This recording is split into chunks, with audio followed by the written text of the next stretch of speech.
Is Samsung finally making foldable phones worth getting excited about? With the Galaxy Z Fold 7 just days away from launch, leaked hands-on photos are already giving us a clear look at what could be the company's most refined foldable phone. So far, these early images show the phone in a deep dark blue color, which might be called blue shadow. And it is not just about the color. This phone looks slim, polished, and premium. One major detail that stands out is the missing camera rings on the back. It gives the Fold 7 a cleaner and more modern design, which might be a welcome change for users who are tired of the older bulky camera layout. According to leaks, the phone is only 8.9mm thick when folded. That makes it the slimmest fold yet, which is impressive for a phone with an 8-inch main display. Although the display is still under a protective layer in the leaked pictures, early hints suggest that Samsung may have improved the crease, which has been a common complaint about previous Fold models. At the heart of the Galaxy Z Fold 7 is the Snapdragon 8 Elite processor, the same one powering the Galaxy S25 series. So in terms of performance, you are getting the top-tier experience that Samsung fans expect. Now, not everything is perfect. The Fold 7 is rumored to come with a 4400 mAh battery and 25-watt wired charging. Those numbers may sound a bit outdated for a phone in this price range. But given everything else Samsung is offering, some people might be willing to overlook that.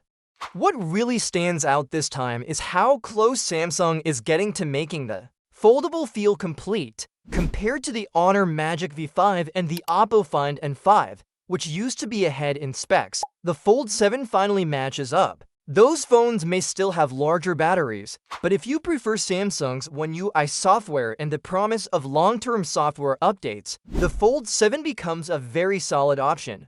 Even Honor is now promising 7 years of updates, just like Samsung. So the real choice comes down to whether you value battery life more than software experience.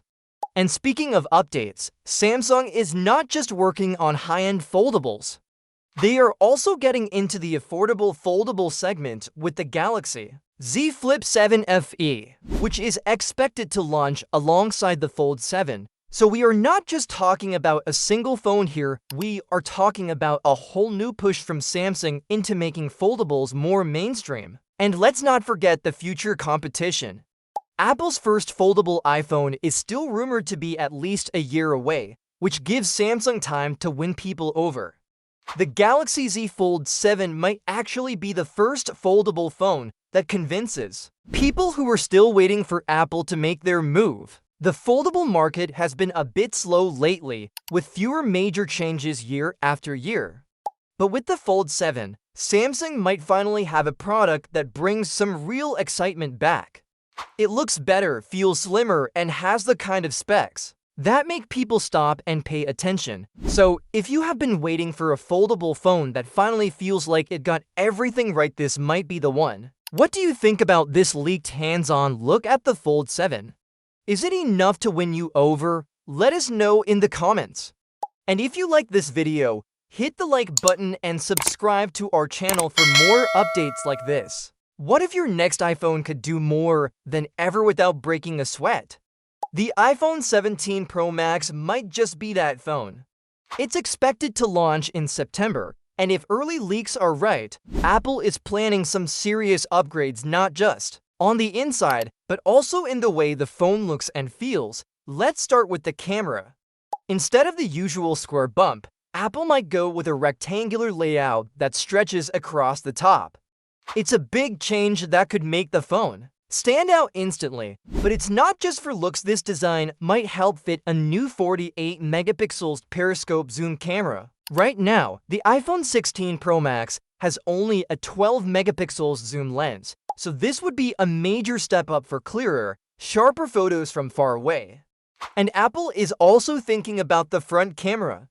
All models in the iPhone 17 lineup are rumored to get a new 24 megapixels selfie camera, double the current 12 megapixels. Whether you're on a video call or snapping a quick photo, the results should be much sharper and more detailed. For power users, there's more to be excited about. The iPhone 17 Pro Max could be the only model to come with a new cooling system of vapor chamber along with a graphite sheet. This would help keep the phone cooler during long gaming sessions or heavy app use. Combined with the upcoming A19 Pro chip, built using the latest 3nm process, you can expect better speed and battery efficiency. The A19 Pro is expected to bring major performance gains, especially when it comes to handling new features like Apple Intelligence and more advanced apps. And there's even more under the hood. Apple might finally boost the RAM to 12 GB. That's a big jump from the 8 GB found in the iPhone 16 Pro Max. More RAM means better multitasking, like switching between apps faster or running AI tools without lag. But not all changes are about power. There's one that might surprise you: the material of the frame. While the last two Pro models use titanium, the iPhone 17 Pro Max might come with an aluminum frame instead. On top of that, the back might be a mix of aluminum and glass. It's a lighter material, but not as tough as titanium. So it raises a question: why change something that worked so well? Maybe it's about making the phone lighter or keeping it cooler with the new chip and vapor chamber, or maybe it's a cost decision. We'll have to wait and see how it feels in hand. All signs point to the iPhone 17 Pro Max being the biggest upgrade in years, not just a better chip, but also better cameras, smarter design, and more power for the features users actually care about. If you've been holding off on upgrading, this might be the one worth waiting for. So what feature are you looking forward to the most? The periscope camera, the new chip, or the massive selfie upgrade? Tell us what you think down in the comments. And don't forget to like this video and subscribe to our channel. We've got more updates coming soon on everything Apple's planning next. Thanks for watching this video, and we will see you in the next one. Is your Galaxy S24 already showing signs of a new update? If not, you might want to check again, because Samsung has started rolling out the One UI 7 update for Galaxy S24, S24 Plus, and S24 Ultra users in the United States. This update is built on Android 15 and brings some real improvements that users have been waiting months to see. From performance upgrades to better privacy features, it's a big step forward. But there are a few details you need to know before hitting that download button. Right now, this update is only available for unlocked versions of the S24 series. That means if you bought your phone directly from Samsung or a store without tying it to a specific carrier like Verizon, T-Mobile, or AT&T, you're in luck. The update should either be available or on its way to your phone shortly. But if your phone is carrier locked, meaning you got it with a plan from your mobile service provider, you'll have to wait a bit longer. This delay isn't surprising though. Samsung usually has to send the software to each carrier for testing and approval before it can go out to carrier-locked models. That extra step can slow things down by days or sometimes weeks. Unfortunately, Samsung hasn't given a